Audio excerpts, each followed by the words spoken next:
Hello everyone, my name is Kellsey Forest and I'm here with Dark Journalist Daniel Liszt to go deep into the mysteries of APOTHEUM, the UFO File Wars. We're going to reveal some breakthrough information about this enigmatic mystery and its connection to a secret exotic technology program.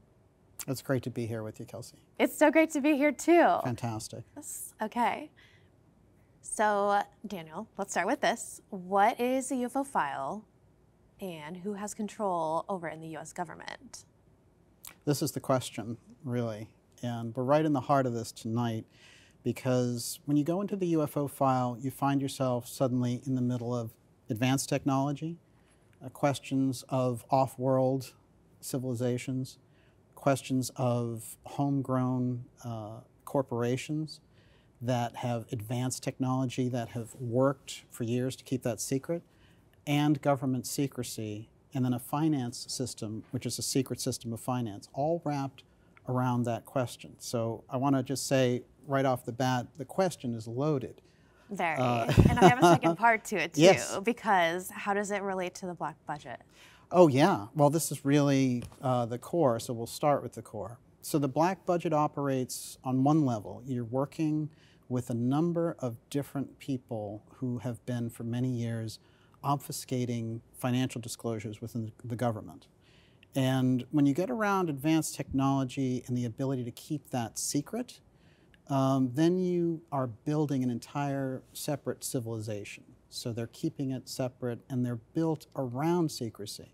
So when you are the covert government operating in this fashion, you can get away with a lot of development outside of public oversight, for example. But the overt government has to deal with this other factor that's going on. And so here we are in the middle of it. So the overt government asks, what are all these things that are going on in the skies that people have been seeing for decades? So your grandparents, your parents, your great-grandparents, they've all seen these. It's all been part of the things that they've grown up with. And we all are aware of it. So what's the answer? And what you have in the government is a faction that is saying, all of this stuff is under control, don't worry about it, there's nothing to see Leave here. it to us. Yes, exactly. And they've been really successful at doing that for a number of years. But we're at a point where they realize that the technology is going to come out that they've been hoarding, and let's say ostensibly now, just speaking on the record, 80 years, probably a lot longer, but at least 80 years. And that brings us back into World War II and that period. The activity that we had going on in terms of aviation in World War II opened us up to this mystery in a dramatic fashion. So that by the time you get to 1947, you're in the middle of the UFO file mystery with Kenneth Arnold's reports. And he is a pilot who is going over Mount Rainier, and he's surrounded by these boomerang-shaped UFOs. And when he lands, he says, I'm seeing all these bizarre flying saucers. They look like saucers the way they fly. They're skipping across a pond. That's where the term saucer even came from. Actually, what he was seeing was flying boomerangs. And so there we were in 1947. There's a huge press conference, and everyone's like, that's a flying saucer. Well, that's where the whole UFO field comes from.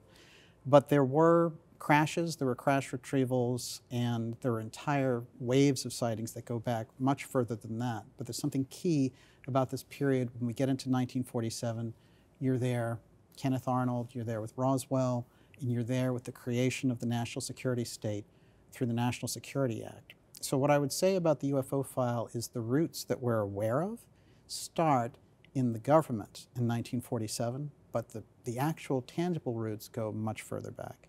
Okay. The APOTHEUM term that you're using for the effect of this exotic technology, what is the meaning of it exactly? APOTHEUM is the term that I use to describe the effects that the national security state had discovered when they were encountering during the time of re-examining the actual artifacts that they had recovered. And during that process, there were a number of unusual things that took place. For one, they would find that there were effects of this when the scientists were studying it, that they could only study it for 20 minutes at a time or they would get sick, for example. They would also find that it would change things. So APOTHEUM is a reality distortion physics, and that's the actual secret inside the UFO file. And this is the nature of the secrecy and why all the secrecy exists. Now, the secrecy around, hey, there's something here from somewhere else, yeah, that's a certain kind of secrecy. And it might relate to religions, for example. It might relate to spiritual traditions and upset a general economy. But that wouldn't be an excuse for this kind of secrecy. The kind of secrecy you've seen over 80 years, this is very dramatic.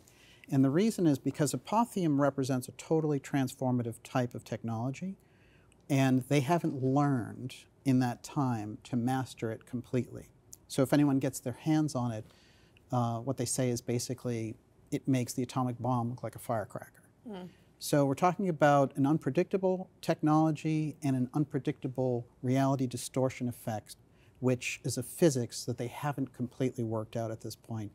And it explains, you know, if you really want the explanation for APOTHEUM, go into the contactee cases. When I went back and read a number of John Mack's cases, who was the professor at Harvard who really brought this out in the 1990s, these contactees, when they were being abducted, would go through walls. And they would float through things. Well, how does that work? You know, we had an abduction scenario in the 1960s where people were picked up on a highway, they'd get into a craft, people would examine them. But these, you know, Mac cases were totally extraordinary. Well, then I started to look into other cases where you'd have these totally competent pilots. There's a famous case of a Japanese pilot flying over Alaska, and he's a commercial pilot. And so we still have audio of this on the record where he's looking down and he's seeing this craft, mega-sized craft, and he says, this thing is gigantic. And then at a certain point he says, oh wait, I can see through it. So it's not totally even there. It's sort of warped in and warped out. APOTHEUM is exactly that effect. It comes in and then you have people talking about, well, I had missing time. You know, I was there for 1 minute, I saw this thing, and then it was 6 hours later. You find that electrical grids get disturbed. You have all this electrical problems around lightning. Whenever there are large waves of UFO sightings, there's large people getting struck by lightning as well. So there's some crisscross when they show up. And when those ships land, and we have all kinds of accounts of this, when they leave, nothing grows where they were. So there's a whole kind of physics that gets introduced which is not consistent with our physical reality and the natural science physics that we understand. So a group inside the government said, oh, we're going to study this, no one's going to get near this, especially not other governments or the public. Yeah. And so there was a little bit of legitimacy around that in the beginning, but it turned into a whole secrecy bureaucracy. And that's where we get the kind of schizophrenic reporting around the subject now. Well, so these are UFO File Wars. Do we know when these wars were started and which government entities were involved? Well, this is it. This is really what we're doing tonight, which is the UFO File Wars. And the UFO File Wars work like this. There's a group in the government that says this stuff can never reach the public, plus we can utilize it and, you know, basically rule the world with the technology. Not only that, but we might become a spacefaring civilization, and then we're really in business because you take this technology to Mars, you know, you go out, you rule the solar system, in fact. So this is the way that they're thinking about it. Then you have another group, which I've called X-Share, actually, and we'll get into that. But X-Share, there's a number of them in public life that you can see in certain administrations, like the JFK administration. If you look into what they were doing, their idea is freedom through transparency, sharing things with the public, move the whole culture. Pretty opposite. Yeah, this is a very different approach. So those battles have been going on for a number of years, and they involve destroying reputations, assassinations, destruction of material, rewriting history, and media manipulation. So when you get into it, it's a very deep subject. And what's interesting is we understand the UFO file almost from an entertainment level, growing up with it, et cetera, you know, different TV series and things.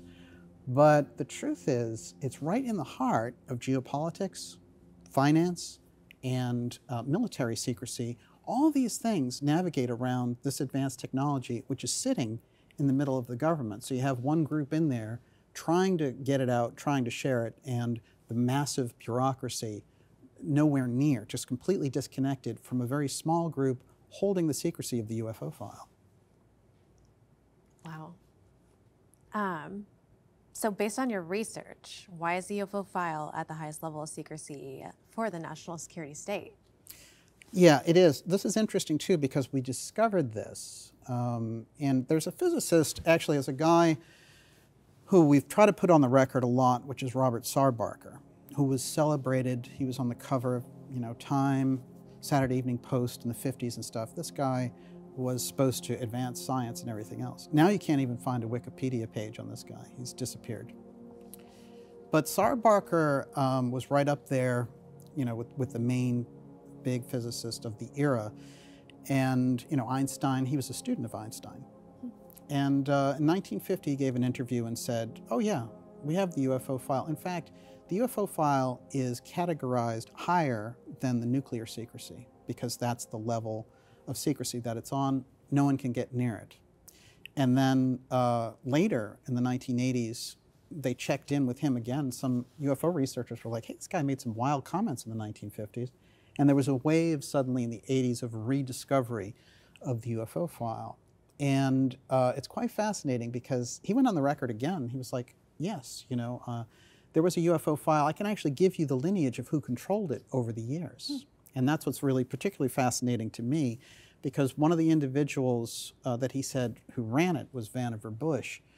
And Vannevar Bush was in charge of all the different kind of secrecy programs around the atomic bomb in that era. So it made sense, the people he was identifying.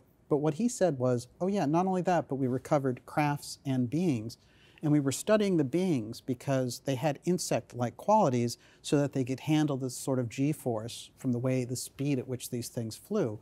And then he said, I don't know why this never got out to the public. So SAR Barker is very unusual. He died right after that interview. And for me, we lost something important because he was one of those transparency X-share people that I'm referring to here. And later on, if we get a chance, we'll talk about Thomas Townsend Brown. And when we realized that they were best friends, we can see inside the government, in the scientific community, in the military community, in the political community, there is a group that has been trying to advance things and are thwarted over and over again as far as getting this out to the larger culture.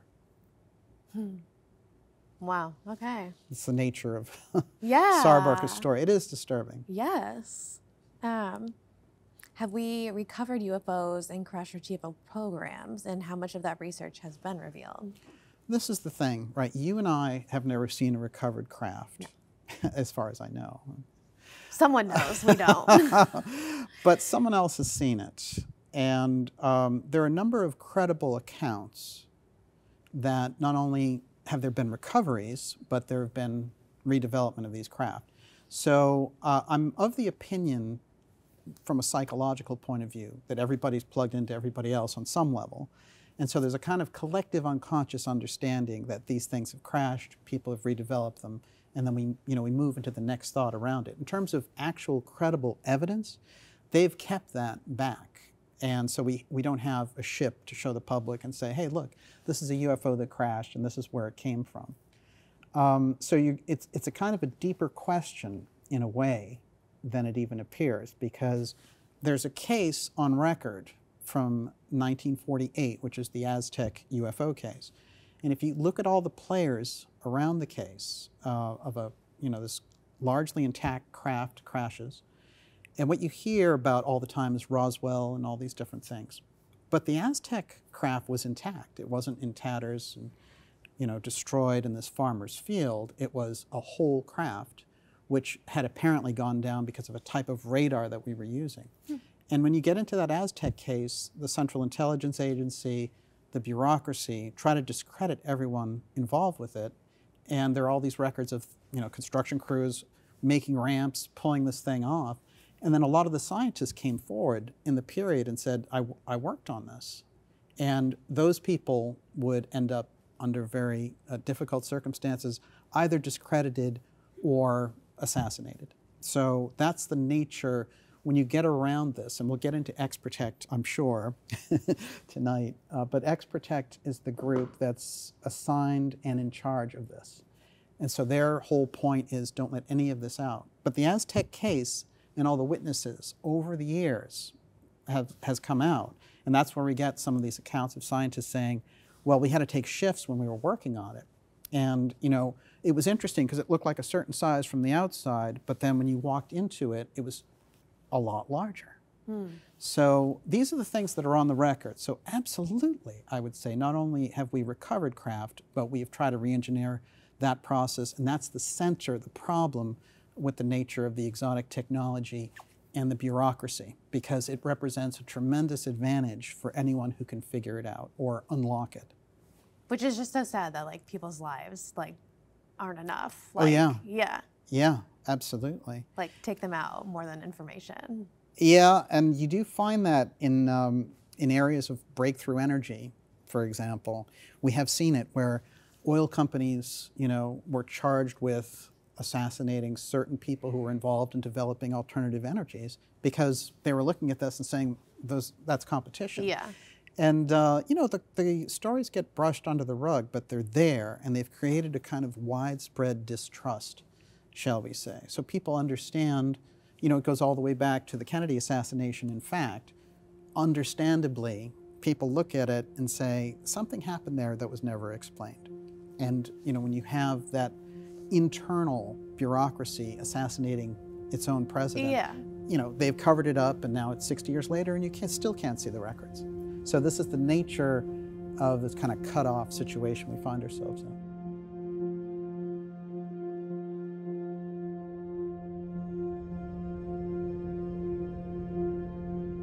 Is XProtect, as you defined it, a rogue element in the government, CIA, NASA, Aerospace, or something else?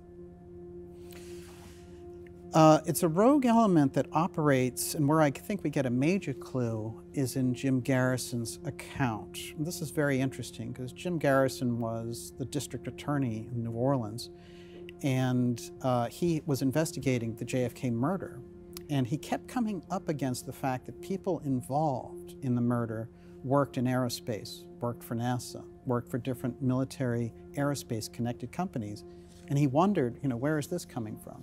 So what he determined at a certain point around 1967, he was talking to the editor of Ramparts magazine.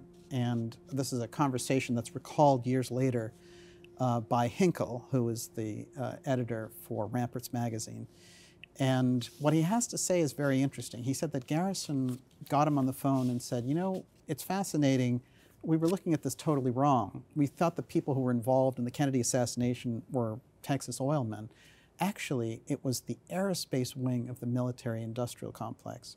So when we take it from that angle, and that's somebody who brought an actual legal case in the assassination, when we take it from that angle, we start to get hints. For people who've investigated, they keep running into this thing.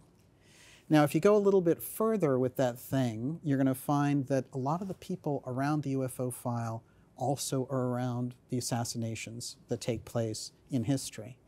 So when we look at, for example, Lee Harvey Oswald, when Garrison was looking into him, who is famously the alleged assassin of President Kennedy, Oswald worked for a figure, a shadowy figure, named Guy Bannister in New Orleans, in a private, you know, he was a private eye, basically. And so he hired Oswald to do a number of things that people just don't know, but it was the summer before the assassination. If you go into his background, you're going to find that in 1947, for the FBI, as the chief of the FBI office in Chicago, he was the one who came up with the term X-File, using security matter X as what UFOs were. And he went around investigating the various cases. There are all these newspaper reports of this guy. So here's this guy turning back up on the scene right around the Kennedy assassination. And so Garrison was trying to figure out Guy Bannister. I actually knew him because, you know, I was in the FBI with him because Garrison was in the FBI. Yeah. And then he said, what was Oswald doing working for this guy? First of all, he's right-winger, and Oswald was supposed to be a communist. So everywhere he went, he kept encountering this thing. And if you go around the assassinations of the 1960s, you find over and over again this wall of UFO connections. So I would say the XProtect group is the group assigned, very small group, that's assigned somewhere between the aerospace wing and the intelligence wing.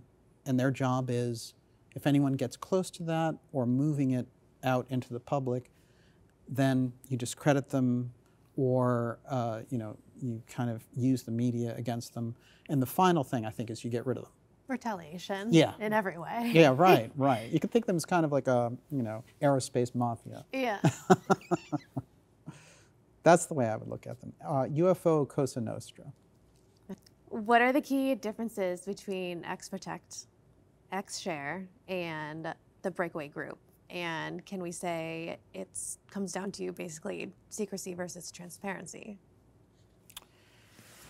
Yeah, if you have those two factions in there, and so the Breakaway Group is part of XProtect. Yeah, tell me more about this Breakaway Group. So the Breakaway Group, what they do, basically, they've studied the technology for, at least 80 years. I say longer, but let's at least put it there. They've been able to manipulate that technology to a totally different level. And their whole point of departure from the regular civilization is once the way science works, you get certain types of discovery, and then everyone else works off that discovery, and you get, advanced physics and everything else. But if that's all a secret process, then you have a secret science, secret medicine, secret understandings, time warps, all that type of stuff is all contained in a totally separate line of research. So if we go back into, for example, Nazi Germany, there's a very interesting tale that Paul Mellon put on the record to his grandson, John Warner IV, who is the son of Senator Warner of Virginia, the late senator. And so John Warner came on the program and told me this story about his grandfather telling him in the 1980s that after the war, he was behind enemy lines and they were inspecting different things. And in that German underground bases where they had advanced technology, the V-2 rockets and all this other stuff, he was standing on top of a craft that was as big as a football field and a half. And that's something that the Germans had. Just a little small. In 1945, think about this. So, you understand when you look at it that way, they already had that technology then. So then later, we get Apollo, and there's a kind of a sideshow for the public, largely. But we had much more advanced things. The Germans had them going in. There are a lot of questions raised about where they come from. How did the Germans become that advanced? But there's someone who was there on the inside looking at this and telling off the record to his grandson, just so you know, I saw one of these craft. So something that size that was kept underground that could fly, something that we got under our programs, studied, and we can do it too, that's 1945. So how far ahead on the aerospace side are they versus what we see? SpaceX and all the rest. So when you think about the Breakaway, think about them as a group buried right in the center of advanced technology and aerospace, and controlling a lot of the political landscape with that ability of basically ruling things from above. So, you might say, well, we have satellites, we have all these different things.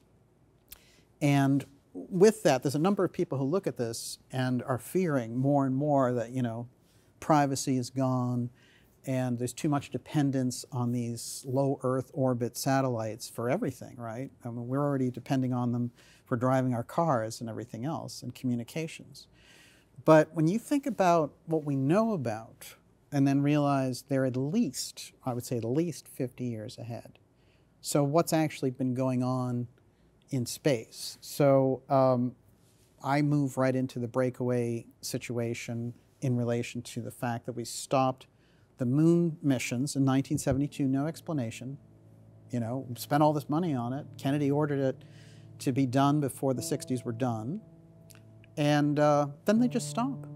no more manned moon landings. And you know what they announced? Hey, this year we have Artemis. In November, we're going to land somebody, a woman, on the moon. Well, that's great, but it's 52 years later. What happened in between? Yeah. Where did it go? That's the breakaway. They've been operating, and they're able to keep their operations outside of the public. So, you know, you're right in the heart of it. You can kind of see their footprints. And all you have to do is sit down with somebody like a NASA historian and say, what happened to the moon program? There's no explanation. We have to find these people Yes. and ask them. Well, so what is the secret of the UFO file that would cause an entire bureaucracy to be at war, basically with itself? And is it over the patent of exotic technology or something else? Well, there are patents involved. Okay. So this is a really key point. The war of the UFO file works like this. With the advanced technology, you have a few considerations. America has it. Who else has it? And when you get into America's level of advanced technology, you're looking at what we understand, the XProtect group and everything else. In Russia, they have a UFO file program that's just as advanced, or maybe just a little under, than ours. They've been studying it for a long time, and they're very advanced around space. So you start to see the UFO file plays beyond just, you know, the hegemony of the United States. And you're looking at countries like India and China. They say, we have our own moon missions, we have our own space programs. And then you have SpaceX saying, well, we're going to do space tourism, you're going to have all this kind of thing. So you have to come up with some sort of facade for the public that, oh yeah, there are, you know, there's some craft out there, you know, and so they're coming up with the story that they would like to lay out about it. And the problem is, over the course of time, the UFO file wars have gone something like this. If the United States were to come out and say anything, it might open up a tremendous advantage for a country like Russia, for example, to see what we've been up to. And on their most secret level, they know a lot about the United States and our programs. So there's always, you know, around the times of different wars, like the Ukraine war, there's strange language that comes in. And at a certain point, you'll see in a Moscow headline, we shot down some UFOs that came over our airspace. They don't say Ukraine planes, they call them UFOs. As if to say, we know your technology and we know that you're operating these redeveloped UFOs. We're just going to, at certain points, let you know and show our cards and say, we know that you're doing this. At other times, when they've interviewed different leaders in Russia, Medvedev is one that comes to mind, he'll say things like, we have other things, and they were talking about a killer asteroid that was out there, like how would you get rid of it if it was heading for Russia? And they said, would you use a nuclear weapon? And he said, oh, we have other things besides nuclear weapons. So these are the Left hints. it at that. Yes. These are the hints that let us know.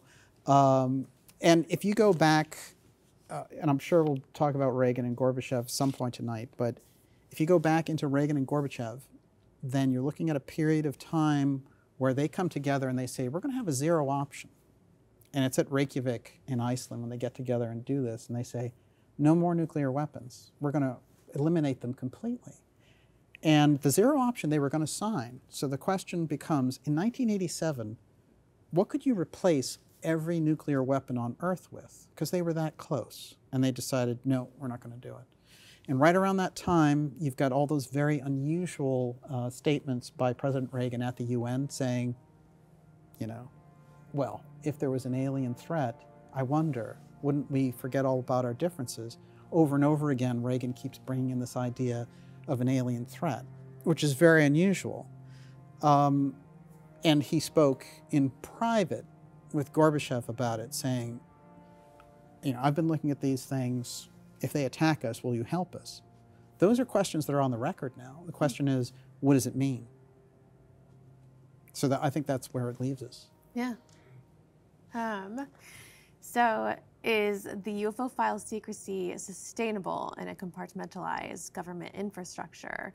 Because along with the controlled leaks, could we see genuine UFO disclosures accidentally leaking out? And what would happen if it did? This is the thing. So they're intending one type of false disclosure. So we'll give the public this story because certain things have got out. We can't prevent them from doing that. We have to give them something. Right. So since the policy in the media since 2017 is, oh, it's okay to talk about UFOs, even promote them, that's pretty shocking. So the question is why, right? So they realize, okay, we need a story. The only problem that we're seeing with that story is that everyone who helms it, everyone who comes out and says, I'm a whistleblower and all the rest, is connected either with the Central Intelligence Agency, the NRO, ultra secret agency, or all the IC, the intelligence community, that whole piece. You never have it as just, oh, it's a real whistleblower. They're always connected as part of this program.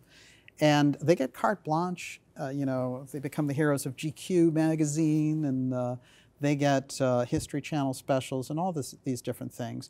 That is all entirely under a program of this government operating, trying to get this particular wave of UFO disclosure out. Now you can ask, isn't that better than nothing? And a lot of people say that. To me, they're like, so what if it's CIA disclosure? Problem is, the intelligence agencies are incredibly known liars.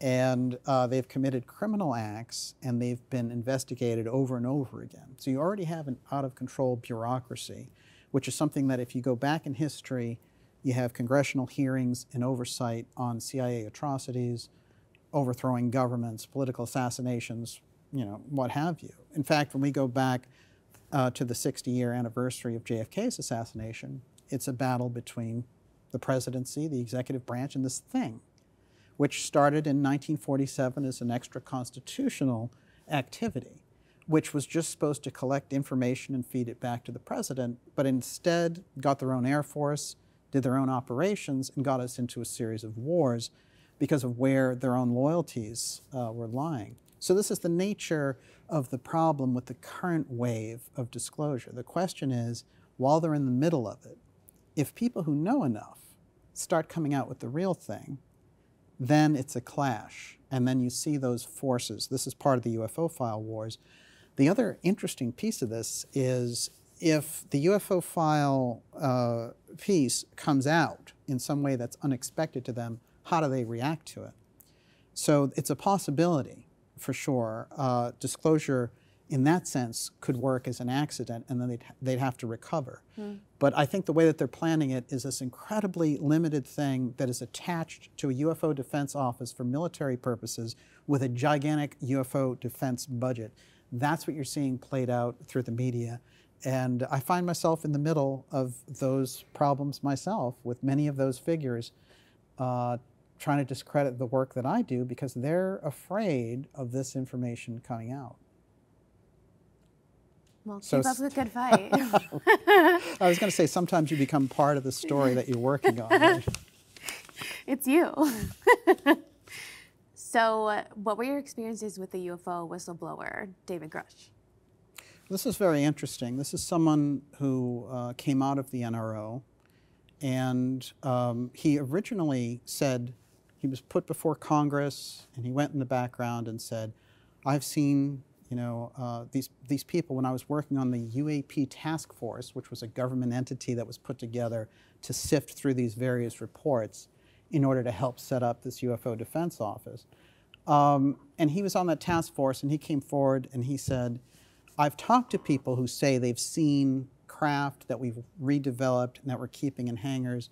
And he went into saying, oh, we have biologics, and all these wild claims, all the while not saying that he'd seen any of it, but that other people were telling him these things. Well, so because he testified before Congress recently on the classified special access program. He did, yes, exactly. And originally, he came out on News Nation, and he gave these interviews to Russ Coldhart.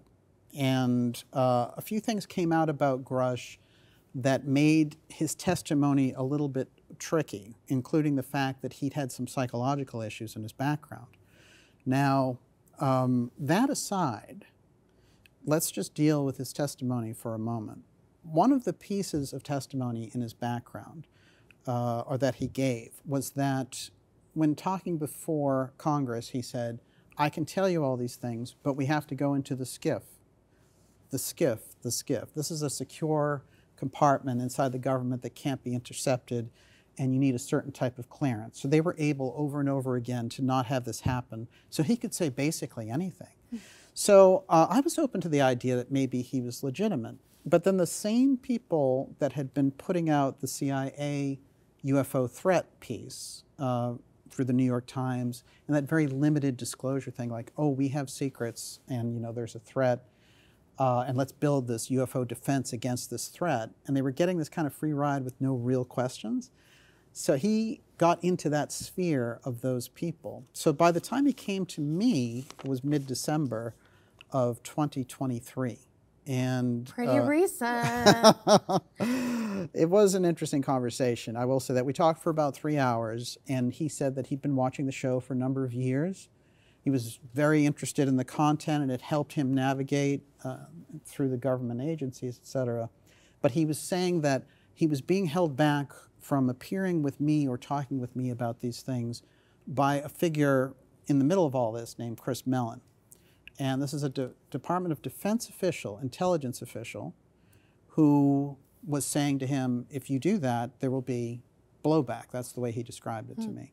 So basically, UFO Cosa Nostra, right? It would be very unfortunate if you were to go on this guy's program, So it was like a mafia type thing. So I said, well, you're going to leave it at that? Wait a minute. You are a UFO whistleblower, supposed to take down this entire thing. Here you are with this military history and all the rest. There are all these TV specials on you, and this one guy will prevent you from talking to journalists and taking tough questions? How does that work? So he disappeared. Okay. And then Mellon, what I call the Mellon team, they came out and they tried to discredit everything that we were saying in relation to this. And so today, just as we were coming on air, the Heat of the UFO File moment Wars is happening right now. they ignited. And I'll give a little review of those. We'll sort of pop those in. But the question really is, why are these people so damn afraid of having real questions laid out at them? They want to roll out this false version with false whistleblowers, and they want to create this impression of the UFO file. It's this contained thing. You can only see it in the skiff. The government's helping you out. Don't worry about that money that's disappearing, $22 trillion out of the budget. Gee, where did that go? It's missing. Well, don't worry. They're creating a UFO defense office. No problem. So the media lets them get away with this, and this is the nature of the bureaucracy itself and the bureaucratic fighting that's going on around this. And you have the media on board, you have the national security state on board, and then you just have this row of independent journalists calling it out. And what they're trying to do, that structure is trying to co-opt those journalists. There's one guy that a lot of people know very well. His name is Michael Shellenberger. He's a great journalist who does all these terrific pieces on the government hiding things about pharmaceutical influence and all that kind of thing. He's well respected. So as soon as Grush came out, he'd never done anything around the UFO file before. So Shellenberger said, I'm going to get into this. And as soon as he did, he said 12 intel officials got in touch with him and told him all these background secrets about the UFO file. And he's like, now we know, and the CIA is going to give us disclosure and all the rest. This is how they operate. So they come in the background and they say, oh, Kellsey, you're interested in this subject. I'll tell you what, I'm going to let you know what's going on in the background in the skiff. Don't worry, that secure, compartmentalized information, you're going to get it. Just, lay back, don't criticize us too much, and you're going to be like a fly on the wall when we roll out the big thing. Yeah. This is how they did it. And they did a little bit of that with me, too. I was going to say, it'd be so nice if you would fall in line. It would make things a lot easier, yeah. So I responded to Shellenberger and I said, it's great that you're into the UFO file now, but don't, the last people you want to go to in the world for disclosure or transparency are the intelligence agencies. They're not there to give the American public the truth. Come on. They've been blocking the truth for 80 years. Keep trying. Exactly. Well, so you referred to the Breakaway Group hoarding the advanced technology for decades now. How are they breaking back in, and how is this process working? the break-in, right? This is very interesting. So the Breakaways, they separated themselves with the advanced technology. At a certain point, 80 years at least in development, like I said, it goes back a lot further, but I'll use the 1947 as a basic standard. Those guys, at a certain point, are like, well, we're sitting around with this very advanced stuff, and you know, there's a whole marketing piece to it. There's a whole centralization piece to it. We have an entire society right now that's set up with biometrics. This is the time to roll out this other thing. And how do we do it, though? We need a story. So the story that they need, they've been trying to come up with these intelligence whistleblowers. Instead of the actual story, which would be told by the real kind of whistleblowers, but XProtect has been there in place so that the X-Share people over and over again, their voices that have been raised, they get cut down because you know, the media is in bed with the intelligence agencies. There's no other way to put it. Now, what you can find when you look deep into this process is that the Breakaways have been whispering in the back of Congress, and suddenly you have these kind of crony politicians wheeling up to the microphone and saying, that's extraterrestrial, that's extra-dimensional, we're getting secret information from the intelligence agencies. I kid you not, these people have no interest, like where did they come from? They've never expressed any interest in the UFO file ever, but here they are. It's because someone in the background, and I have a whole list of congressmen and senators, from Senator Gillibrand to Rubio, and someone is whispering to them in the background, UFO technology, UAP technology. You know, the Breakaways are saying, we're going to roll this out, be on the gravy train, and you better start talking about it now. Their version of it, not the real thing. That's a very important distinction. So it used to be, you had the skeptics version, there are no UFOs. Then you had the believers who were like, this thing is real. Well, now they've decided, okay, we've studied the people who think it's real, we're going to imitate them and create a phony version of disclosure, and we'll get off of the skeptic thing, we'll make it work for us. And one of the motivations, I think, around this is in 2016, they did a massive study. And at the time, in 2016, the top Google search at the end of the year was UFO. Really? Yes. And it's funny because in 2017, at the end of that year, they came out with all the phony whistleblowers. They said, we can use this because the dam is breaking, people are too interested in the subject, here we are, we'll use it to our advantage. So now we have a false version of it. So then somebody like you or I find ourselves with people who used to, you know, believe in the UFO file, and they say, oh, this is great, you know, because, hey, they're talking about UFOs, it's the real thing, but it's the intel version, it's not the real version. So they're just getting smoked, just like they were in the beginning when they said, oh, no, it doesn't exist. So this is the nature of the UFO file wars in public. These are the parameters in the kind of information wars. Because everything on the internet's true anyway, right? Exactly.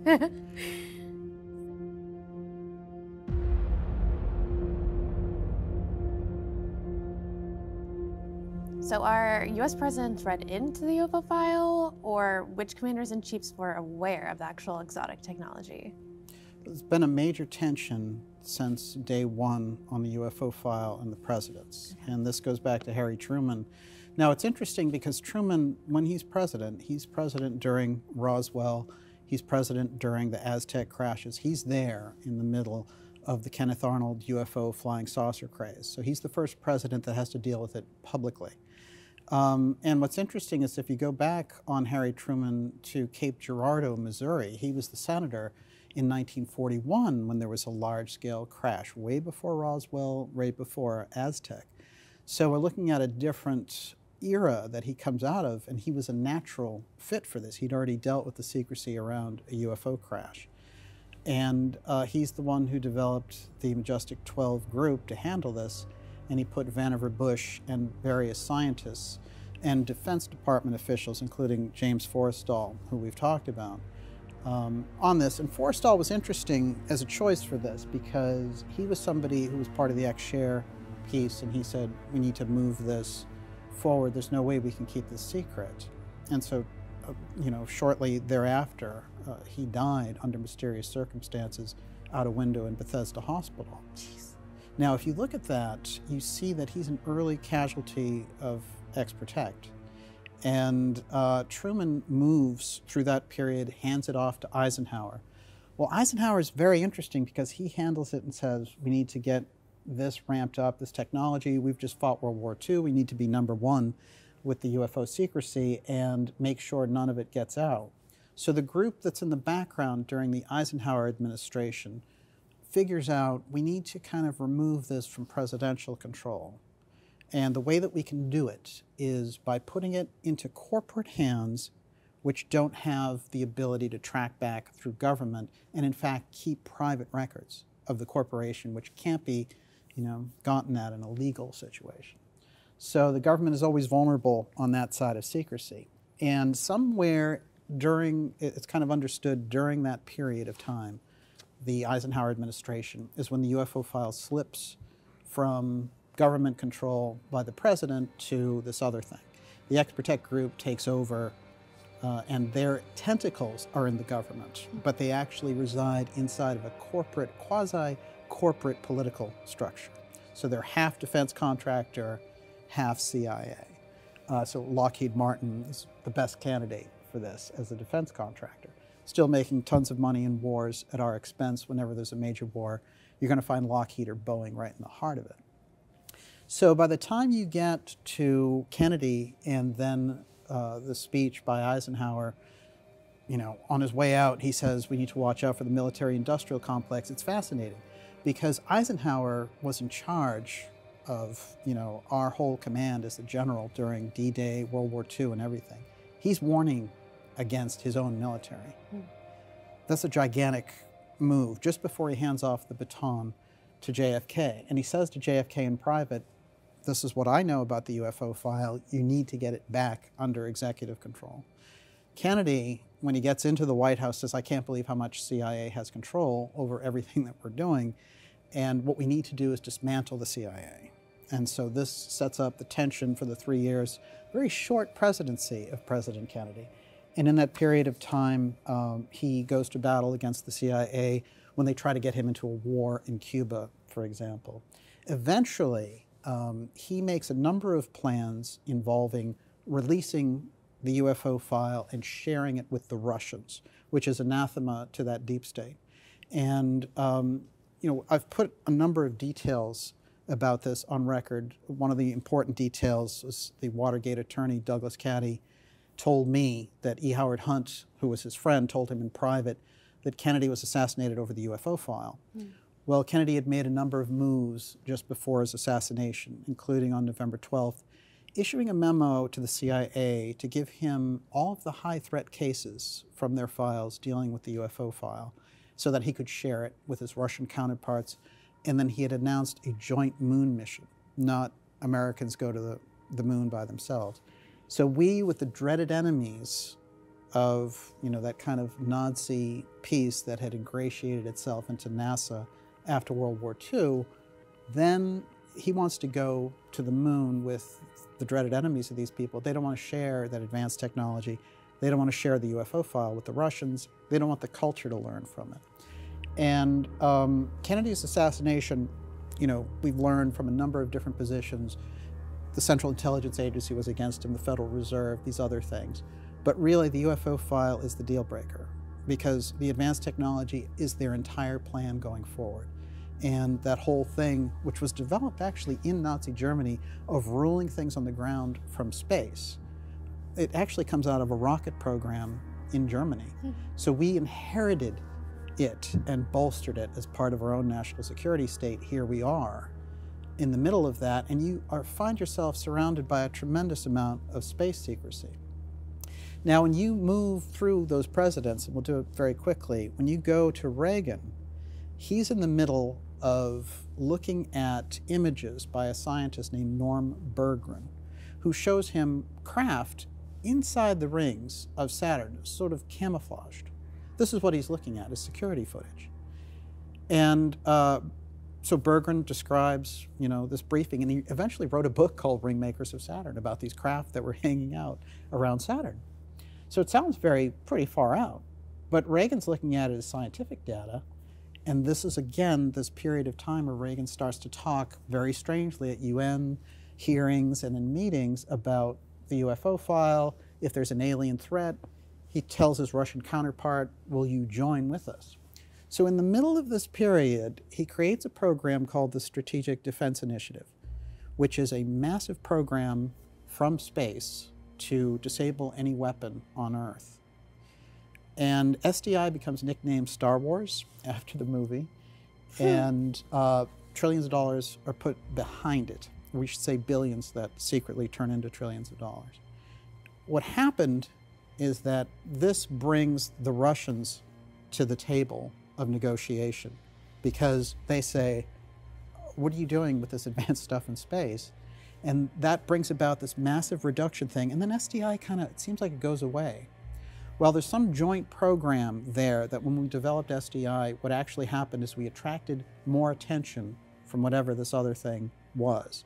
And that's when you see all of the UFO sightings and all of these things go off the charts. So we're in the middle of his presidency. He's saying to people, well, I actually chased a UFO, you know, with Air Force One. There's a pilot that's gone on record about it. He has Steven Spielberg at the White House, and they debut the movie E.T. And he says, you know, everyone in this room knows that's not fantasy. This is what he's saying in the middle of all this. So Reagan is very, very aware on the UFO file side. Unfortunately, the CIA has such a presence in that period that they convince him everything UFO-oriented is a threat, and that they need to build up, you know, Star Wars and all these types of things. When you move through those periods into Bush and Obama and all the rest of it, they do a good deal to keep it completely under wraps. They don't want even Reagan-style talking at the UN about aliens. They keep it very under wraps. And it is the Trump presidency where they run into problems again in the national security state. Now, this is a very non-political statement, but I can tell you the main problem that the deep state players have with somebody like Trump is his uncle. Because Trump's uncle was John Trump, Professor John Trump, and he worked with Vannevar Bush. In fact, Vannevar Bush, is something I put on the record, was the protege, John Trump was Vannevar Bush's protege.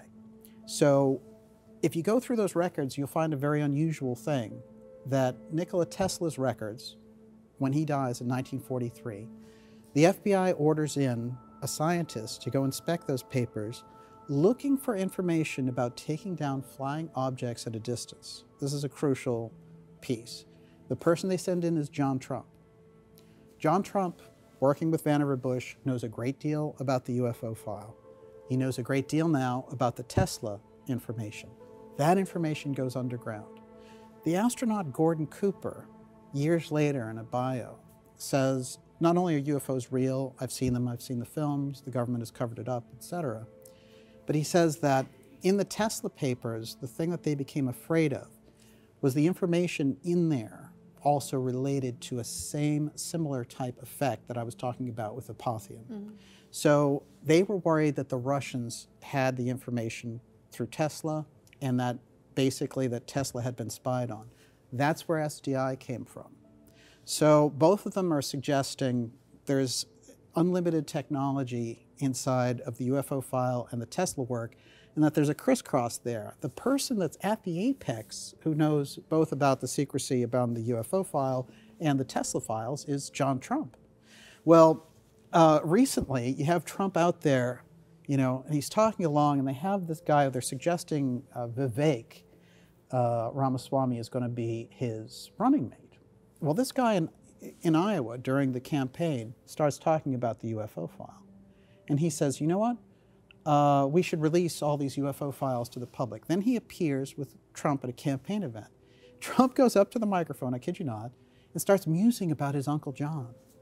Oh, Uncle John, if Uncle John could be here, you know, he told me so many secrets. Uncle John this, Uncle John that. If you go and you actually look at it and take yourselves outside of the geopolitical news spin around all this, you get a real snapshot of the UFO File Wars when you see Trump out there on one hand talking about this, and then you see the CIA out here on the other hand talking about it. There's the clash, and you know, those people can't stand each other. Yeah. Right? I mean, if you talk about Trump in certain circles, you have to peel people off the ceiling. There's a reason for that that goes far beyond the whole loudmouth real estate person. Though deep state people don't appreciate people on the same level looking and dealing with them. And this is the nature of where we find ourselves with it. Wherever someone comes down on the political side, look at the background of Uncle John Trump, professor at MIT, the protege of Vannevar Bush, who ran the UFO file, who investigated Tesla's secret work. The crisscross there is undeniable. There's a big opening for understanding the UFO File Wars. There's so much more to dig into.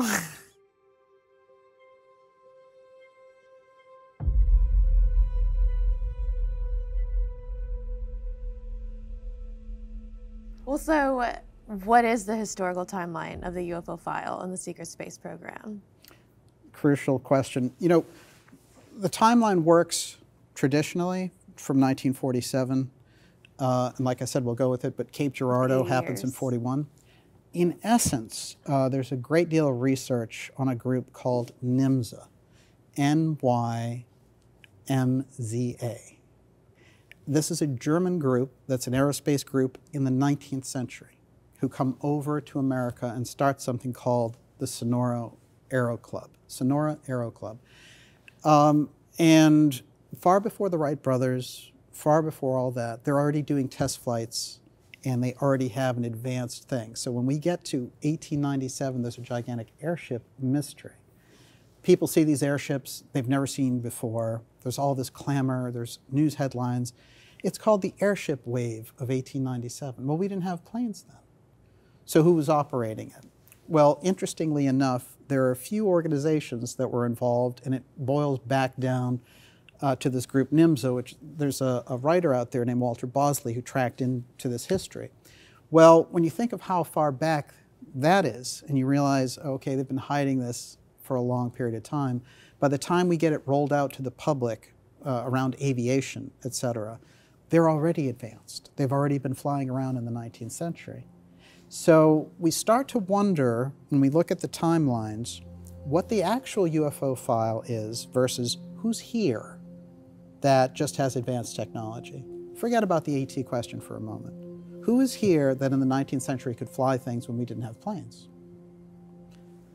This is, you know, so it makes the timeline a lot shakier.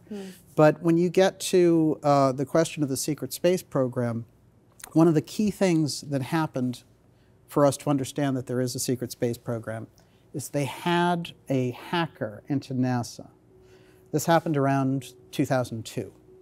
The guy's name was Gary McKinnon, and boy, did they want him bad. He was in the UK, and he still is around now. You know, he doesn't really talk too much about it, but they wanted him over here, and because he had Asperger's, there was some kind of a deal made where he could stay in the UK as long as he stopped hacking into NASA. While he was hacked into NASA, he saw an off-world officers list. The off-world officers list was people who were operating as astronauts in deep space. We don't know anything about this program at all. So NASA never talks about it. They don't have a program like that, so who's running it? Those are the things that he found out about. And he also, you know, there were certain groups called Solar Warden. These are the things that he went on the record about. Later, we got more documents out of the government saying, oh yeah, well, we are operating things in space that we try to keep secret. The NRO, the National Reconnaissance Office, they kept their actual office secret from 1960 until 1993. So it is possible to have an agency doing all this, like the secret space program, without it being a public thing that you and I know about, funded by this deeper system. The problem is the disconnect from the public having any oversight about it. So that's really where we find ourselves as far as the timeline goes. There's no real disclosure around the secret space program, and there's no real disclosure, for example, about the 50 years of manned space history from 1972 to 2024. That's so wild. It's, yeah, SSP for short. And it's interesting because, you know, we've done conferences on the secret space program. And, you know, There's a weird kind of comic book version of it that Gaia TV runs, is like sidelining with this hard, deep state geopolitical analysis, which includes financial analysis about secret systems of finance. And Gaia TV's thing is like, oh, it's a secret space program, you know, there are kind of triangle heads, aliens out there, you know, whatever it is. So there's an entertainment thing that slowly kind of shadows the secret space work. What that tells me is the ability to discredit it is, the effort to discredit it is operated by the same groups trying to hold that technology under wraps. Mm.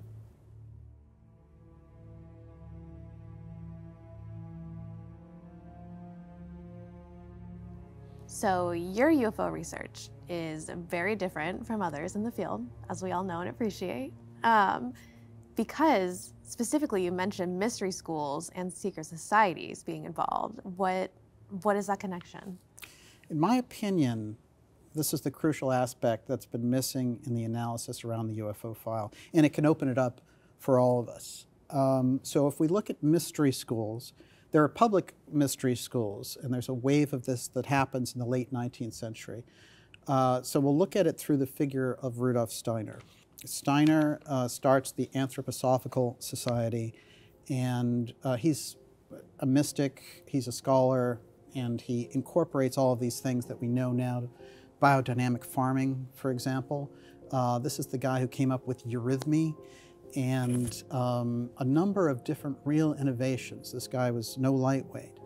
And one of the incredible things that he put on the record was that there was advanced technology breaking in to the timeline, so that by the time we got to the 21st century, in fact, there would be almost like an astral force that was coming in through the technology. This is very odd language for that period of time.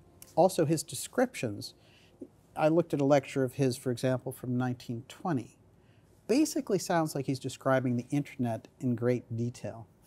But he talks about this thing called the eighth sphere. And the eighth sphere, if you take it from 1920 to 2024, sounds exactly like meta or virtual reality and those types of things. And he talks about the kind of invention there of beings. So the eighth sphere beings sound very much, in fact, like what we're seeing in reports, alien grays and things of that nature. So that's one large hint that they were trying to put something out there through the mystery schools and let the culture know, inform the culture along the way. If you go into the work of Aleister Crowley, he talks to a figure named Lamb. And Aleister Crowley's known as like this famous, you know, black magician and all the rest. But if you look at those pictures of Lamb, it looks exactly like what we call an alien gray now, with the large head and all the rest. So there are hints there in this literature, and they start referring back to a time in prehistory when humanity possessed the technology.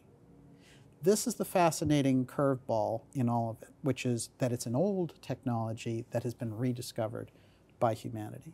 And they don't attribute it, it's not like there's some ET force coming in. The mystery school aspect is fascinating also because the people who study the UFO file, for example, J. Allen Hynek, was a very famous researcher, was involved with, you know, Close Encounters of the Third Kind. And he was originally part of Project Blue Book, and then he realized the government was shafting the public, and he said, I'm going to bring this information out. At a certain point in time, he says, the answer to the UFO file can be found in Steiner's work on theosophy. And if you look at Steiner's work on theosophy, you're going to find a number of things about the eighth sphere and these elemental beings. A lot of the theories that get traded around now of plasma beings, this is becoming almost mainline science. So when you get into this, you start to see that people involved very deeply with the UFO file and NASA, like Jack Parsons, for example, were close companions with Aleister Crowley. Well, Jack Parsons is the father of our rocket program, and you have this occult imprint all around the space aspect. Whenever you get around NASA, you're dealing with occultists, you're dealing with Masonic imagery. Over and over again, they schedule the dates in a very occult or Masonic fashion. And it's been really well tracked to such a point where they said, we're going to stop even, guessing at this. They would bring Masonic flags up to the moon and things of this nature. The Masonic thing comes out of an occult mystery tradition as well.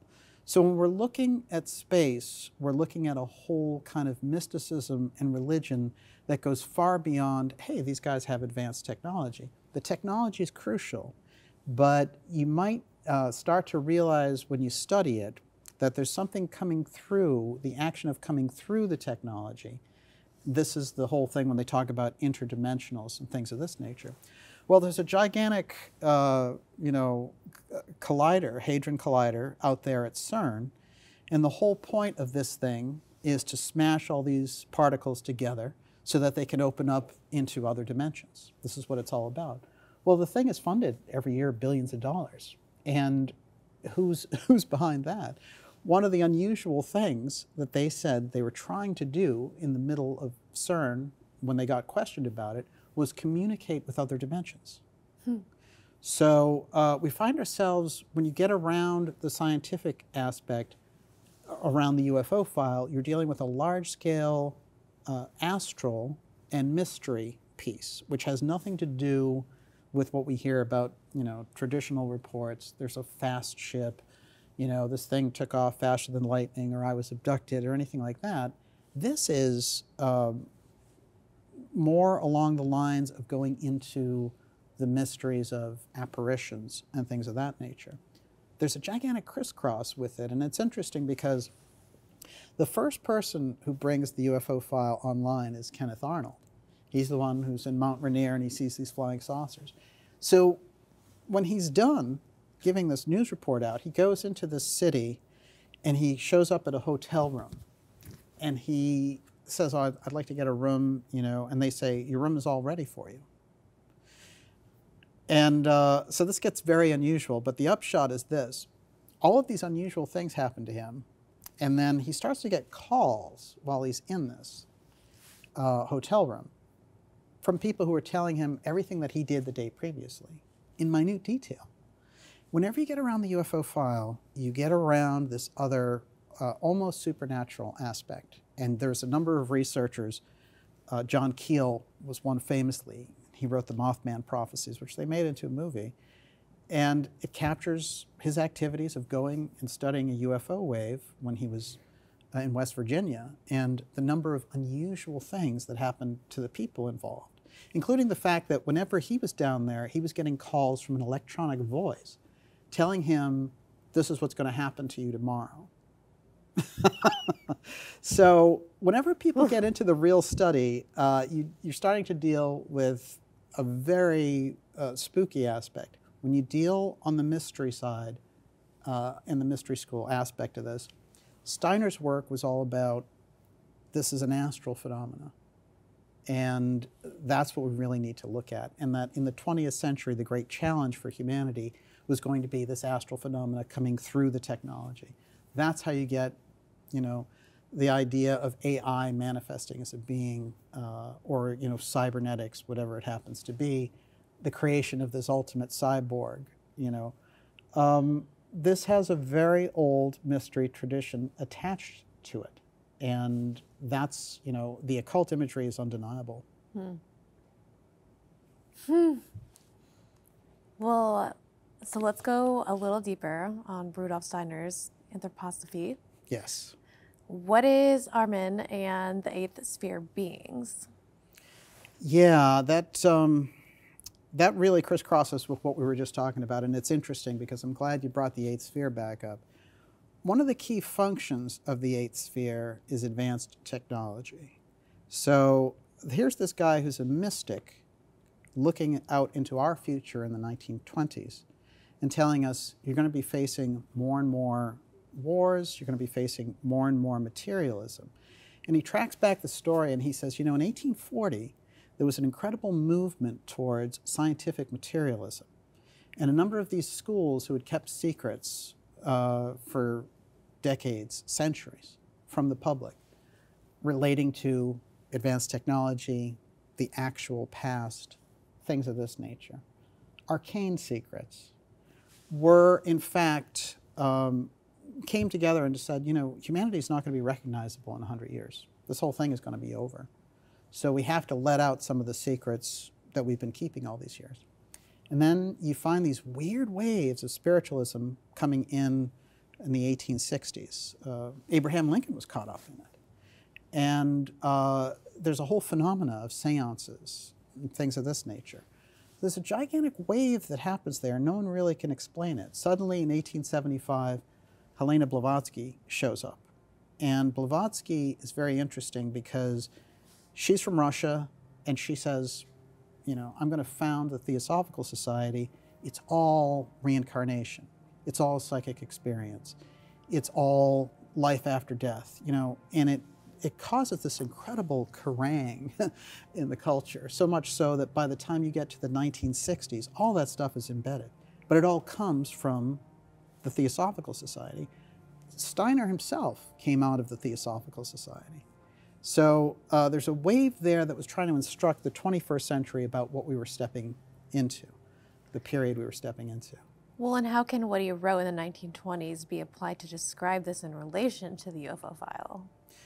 That's it. If you look at him talking about eighth sphere beings, advanced technology in the eighth sphere, a kind of virtual reality, then we start to kind of update it. When you look at it, what is he describing? He's telling us, in fact, that there's going to be an incredible web of beings that are attached through the technology. And so in the deep state, they have all kinds of groups that deal on the occult side. In fact, many of them are known to be Crowleyites, in fact. Steiner described two types of mystery schools. There's a right-hand mystery school, sounds very much like X-Share to me.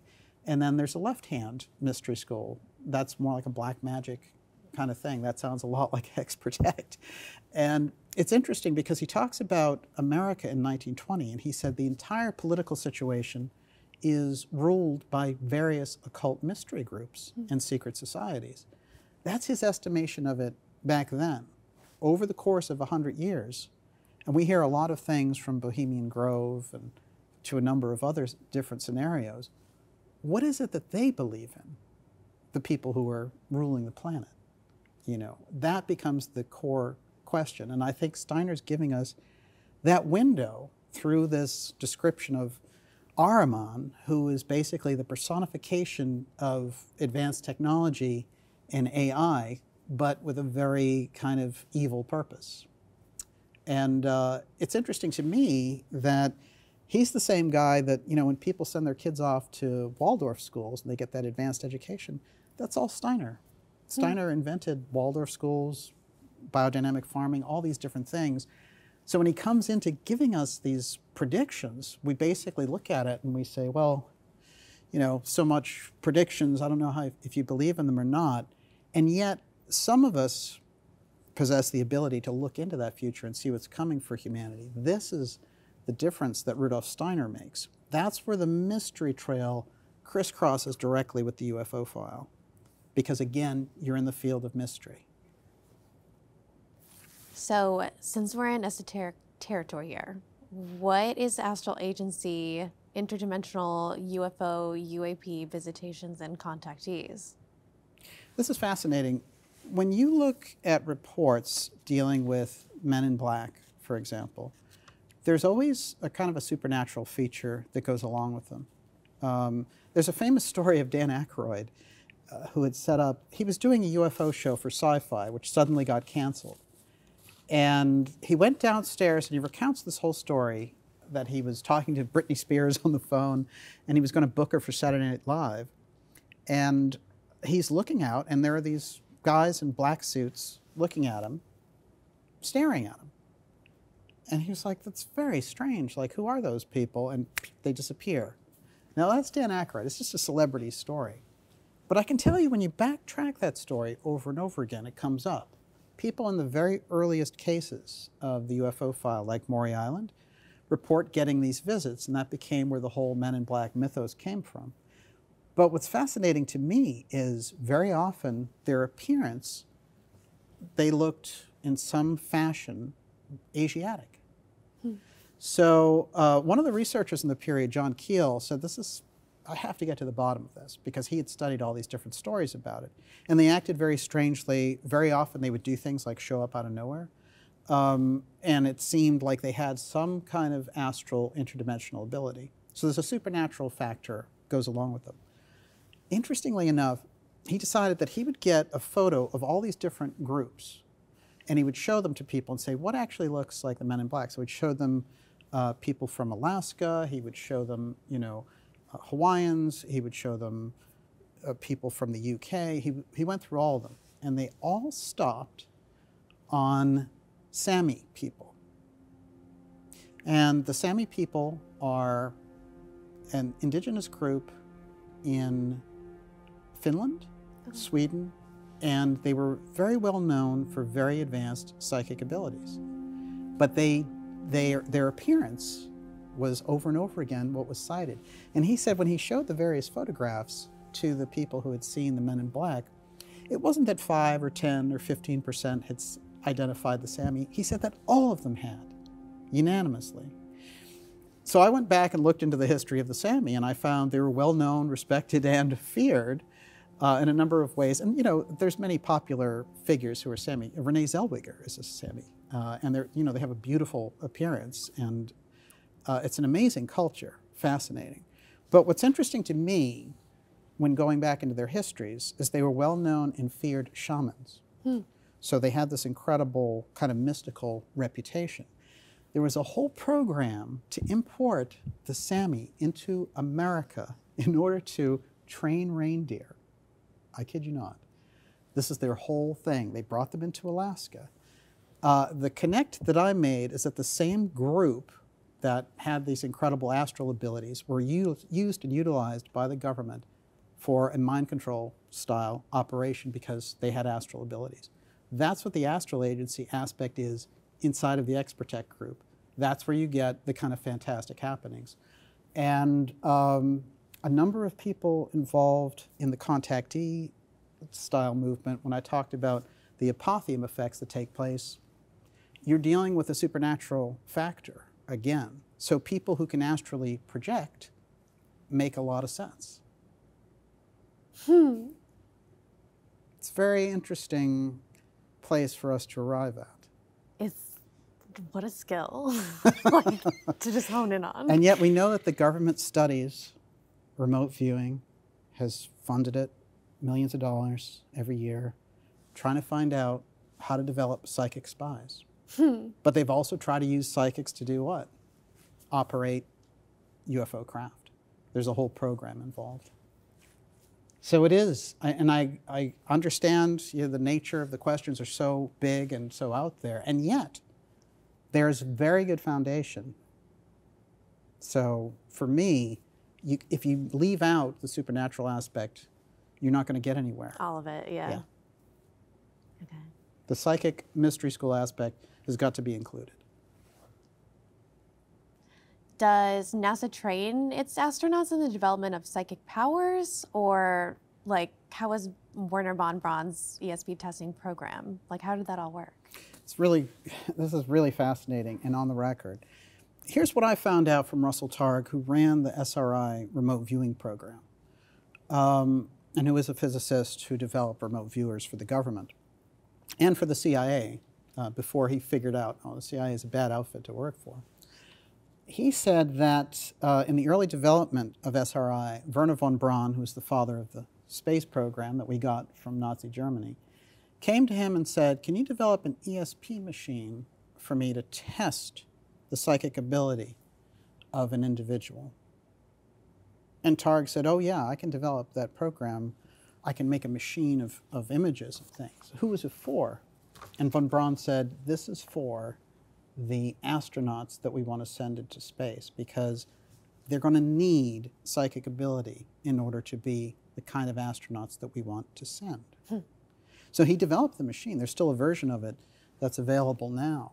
And whenever we get around the space program, again, there's a mystical aspect. There's a number of stories involving the astronauts, the moon landing and things of that, that when they got to a certain place over the moon, they started to see their own dead relatives. You don't hear that story too much. No. No. No. You know, there's a lot of wild theories about the moon, but you don't hear, well, the astronauts were seeing dead relatives. This is very unusual. And then von Braun, who's heading up the program, is saying, on a psychic basis, develop this psychic machine for me. What you learn if you penetrate deep into the stories around the UFO file is that in order to activate the technology that they redevelop, they seek out and develop and train psychics for that, which is what we started with in the beginning of our interview tonight. And for me, this is a crucial aspect, that there's no operating, you know, we can talk as much as we want about technology, crash technology, advances, and all the rest. If you don't have a psychic aspect involved in the technology transfer of redeveloped craft, you can't operate it. That's what we're finding out, and I think the von Braun story really illustrates that. Yeah, no, it really does. So what is the UFO file secrecy policy of the Space Force, NASA, NRO, and commercial space corporations like SpaceX? SpaceX, yeah. Well, Elon Musk, you know, he's gone on the record saying, UFOs aren't real, we're here alone, I need to bring consciousness to Mars, the light of Mars. You know, so thanks, God, I appreciate that. We get a lot of that arrogance in the space programs generally. But I will say when it comes to commercial groups, they are under NDAs. So there's nothing, and I mean nothing, that Musk says in relation to space that isn't sanctioned by the US government. So let's go back to the government policy. Same policy with NASA. They did a number of photographs of unusual artifacts on the moon and on Mars. And there was a guy that they had who was a photo expert, and his job was to scrub those artifacts from the public photos. So they're looking at one set of photos, we're looking at another set of photos relating to, you know, the mysteries of Mars, Phobos, and others. So when you think about it from this perspective, there's an entire program where they keep this knowledge in relation to what they're doing with the secret space program. We here, you know, somewhere way down here in the middle of it all, we're supposed to just accept what they have to say. So all of those groups, NASA on the private, on the government side, and on the private commercial side, SpaceX, they're under the same rules of the government, which is don't say anything we don't say. Thanks, Elon. Unfortunately. Thanks, Elon. Can you imagine how many NASA UFO pictures that they have that we've never seen? Think about it. They have a 24/7 feed in outer space. We've never seen it. That's so wild to me. Well, then, so looking ahead with the space as the focal point of technology and commerce, what is the future of APOTHEUM research and UFO file disclosure? This is really the crucial thing, and 2024 is the crucial year in relation to this. There's no question in my mind. The election, in fact, how much transparency is there in this election about the UFO file? The APOTHEUM aspect that holds it back. As we talked about earlier today, there are elements in that machine at the top of the DoD and the intelligence community that will even strike down on the things that I'm saying in relation to this, because they're afraid of that secret leaking out. So the whistleblowers, the false whistleblowers they give us, and the false, you know, UFO information that they give to Congress, so that they get these naive congressmen thinking that they're going to be involved in this great gold rush of the 21st century of breakaway technology without telling them where it comes from or how it operates. This is the nature of what we're up against. And I think it's a battle for the future. And I don't think the outcome is decided either way, but I can tell you this, the more transparency we get, that's the only hope that we have of a good outcome, in my opinion. The more information that's brought to bear, and there's a lot of information outside of government sources, so that disclosure doesn't actually have anything to do, in my opinion, with the government. Forget about the government or intel agencies when it comes to UFO disclosure. The UFO file is right where you find it in your own research. That sounds like quite a future. I would agree with you. Hopefully we'll both be there to see it. Full transparency and everything.